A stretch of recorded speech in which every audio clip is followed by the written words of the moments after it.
Bonjour, alors nous allons vous présenter le compte-rendu du TP20 qui s'intitule Tube de Coont et qu'on a traité lors de la séance du 7 février. Donc en quoi consistait ce TP? Alors lors de cette séance, on était mis d'un tube appelé tube de Coont, d'un haut-parleur qui était placé à une extrémité et d'un micro qui était présent à l'intérieur du tube. Donc ce mondage il nous a permis de mettre en évidence un phénomène ondulatoire qui est bien connu, qui est celui des ondes stationnaires, et ici en particulier pour les ondes sonores. Et au cours de ce TP, on a étudié dans un premier temps le mode 1, qui est en fait le fondamental, et afin de mettre en avant donc ce phénomène, de bien comprendre ce que c'est. Et puis on a utilisé ce montage pour réaliser deux mesures de célérité des ondes ultrasonores dans l'air, avec deux méthodes différentes, donc M1 et M2.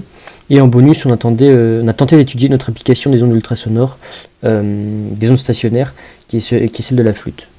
Dans un premier temps, on va s'intéresser au mode 1, qui est donc le fondamental, car dans ce mode, c'est la fréquence la plus basse à laquelle les ondes sont ce qu'on dit en résonance. C'est-à-dire que leur amplitude va être maximum aux extrêmes. Donc pour cela, on va, grâce à un générateur à basse fréquence, envoyer des ondes dans notre tube, et notre micro va capter ces ondes, et on va pouvoir voir pour quelle fréquence on va avoir l'amplitude la plus élevée. On trouve comme valeur expérimentale 171 Hz avec une précision de 3 Hz, ce qui nous fait une incertitude de 1,73 Hz.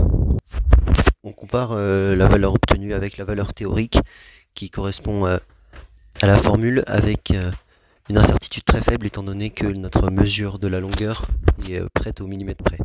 On calcule ensuite l'écart normalisé, on trouve une valeur inférieure à 2, donc notre valeur expérimentale correspond à la valeur théorique. Donc nous avons ensuite procédé à une première mesure de la célérité des ondes ultrasonores dans le tube grâce à notre tube de Coont. Donc notre protocole il va s'appuyer sur une des caractéristiques des ondes stationnaires que sont les modes propres, et que je l'ai énoncé déjà avec le mode 1 qui était le fondamental juste avant. Donc en effet, à certaines fréquences très précises, les ondes elles vont se superposer et leurs amplitudes vont être maximales. Donc notre but ça va être de trouver ces modes propres. Comment on va procéder? Alors en fait le haut-parleur qui est directement relié à un GBF va nous permettre d'envoyer des ondes ultrasonores à des fréquences très précises, et le micro qui est placé à l'intérieur du tube de Coont il va nous renvoyer à l'oscilloscope auquel il est relié l'amplitude qu'il reçoit. Ainsi en faisant varier la fréquence du GBF, on va pouvoir accéder à la fréquence de résonance. Et ces fréquences de résonance, il en existe pour chacun des modes, chacun des harmoniques en fait. Et cette fréquence est reliée à la longueur du tube par une relation où la célérité intervient. Et donc on peut ensuite tracer les fréquences de résonance en fonction du mode propre. Et le coefficient directeur doit correspondre à la célérité divisée par 2. C'est ce qu'on observe donc à la droite de la diapo. Donc juste une petite remarque en ce qui concerne les bandes d'incertitude. Donc on avait pour les trois premiers modes un intervalle de certitude de 6 Hz, soit donc une précision de moitié et une incertitude de 1,73 Hz, et pour les modes 4, 5, 6, c'était un peu moins évident de trouver les fréquences de résonance, et on avait un intervalle de certitude qui pouvait aller jusqu'à peu près 12 Hz, il me semble. Et donc voilà, sur le graphique là on peut voir qu'on a une célérité qui vaut presque 333 mètres par seconde moins 1. Mètres seconde moins 1, pardon. On va effectuer ensuite une deuxième expérience pour s'intéresser à la célérité des ondes. Pour cela, étant donné que maintenant on connaît toutes les fréquences de résonance pour chaque mode, on va chercher à trouver la longueur d'onde pour chacun de ces modes. On va placer tout d'abord notre générateur à un certain mode en faisant une fréquence particulière. Ensuite, on va déplacer notre micro entre deux minimums visibles à l'oscilloscope, car notre micro est sensible à la pression et non à la vitesse. Donc lorsqu'on voit un minimum, ça correspond à un maximum pour l'onde. En notant cette différence séparant les deux minimums, on pourra retrouver, grâce à la formule dépendant du mode, la longueur d'onde de la fréquence et donc après sa célérité. Exemple, pour le mode 3, on mesure donc une distance séparant ces deux nœuds de 32,2 cm à un intervalle d'environ 2,5 cm. Donc à travers la relation qui lie la longueur d'onde pour un mode 3, on peut retrouver une valeur de lambda et ensuite une valeur de la célérité qui correspond. On trace ensuite la courbe liant lambda en fonction de l'inverse de la fréquence pour trouver la valeur de notre célérité, et on fait une régression linéaire. La valeur de la célérité sera donc le coefficient directeur de notre droite. Et on calcule l'écart normalisé entre les deux valeurs, donc le coefficient directeur de notre droite et la valeur théorique. Et on voit que cet écart est très faible. Ça s'explique par le fait qu'on a une valeur très similaire et parce que notre incertitude est assez élevée lors des calculs et des mesures. Un autre avantage de la deuxième méthode, c'est qu'on a alors accès à 5 valeurs de célérité différentes, dont on peut en tirer quelque chose d'autre, c'est essayer de les comparer entre elles.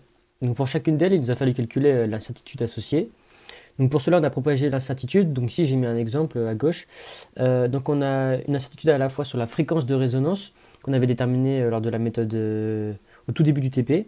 Et puis on a aussi une autre incertitude autour de lambda lors de la deuxième mesure.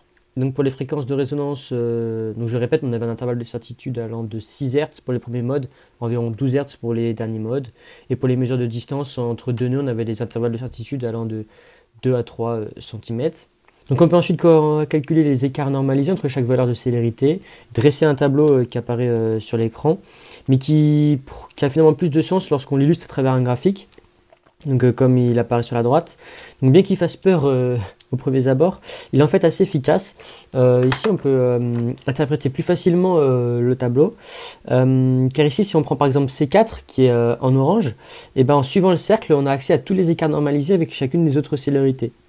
Et alors bien sûr il n'y en a pas du coup avec C4, mais ce graphique là par exemple il met en évidence le fait que C6 qui est donc de couleur verte est de manière générale plus écarté que les autres et donc qui est donc moins compatible que les autres. Et finalement c'est logique avec notre ressenti sur le terrain puisque les lambda et toutes les mesures qu'on a prises, elles étaient plus vagues et les phénomènes étaient moins marqués. Donc nos valeurs étaient plus imprécises et donc ça se traduit sur ce graphique. Donc il nous restait ensuite à la fin de ce TP un peu de temps et on a essayé d'étudier ce phénomène sur une flûte à bec. Donc comment ça fonctionne? En théorie, lorsqu'on enlève un doigt, en fait, on va réduire la colonne vibrante puisque l'air s'échappe. En fait, c'est comme si on réduisait L dans nos formules précédentes. Donc en pratique, nos mesures elles se sont révélées infructueuses. Déjà à partir du 5e doigt enlevé, donc à une distance L qui était assez faible, on trouvait des valeurs de fréquence qui étaient complètement incohérentes puisqu'elles étaient inférieures aux 4 premières, ce qui n'est pas normal puisque la longueur L elle doit être inversement proportionnelle à la fréquence. Et en traçant ensuite sur Python les 4 valeurs qui étaient encore potentiellement récupérables, et ben on a du mal à en dégager quelque chose de concluant. Donc par rapport au tube de Kundt où le micro il est enfermé dans le tube, notre téléphone est ici sensible aux perturbations extérieures sans doute. Le tube de la flûte il n'est pas parfait également. Et puis notre joueur de flûte n'a pas donné un souffle régulier dans la flûte, ce qui peut donc mettre en valeur plus ou moins un harmonique et donc modifier la fréquence. Donc en conclusion, le tube de Kundt nous a permis d'étudier les phénomènes des ondes stationnaires appliqués ici aux ondes sonores. On a utilisé cet outil donc pour réaliser également 2 mesures de célérité avec 2 méthodes différentes. Et enfin, on a essayé d'analyser ce phénomène sur une application plus concrète qu'est la flûte, mais dont les résultats n'ont pas été concluants.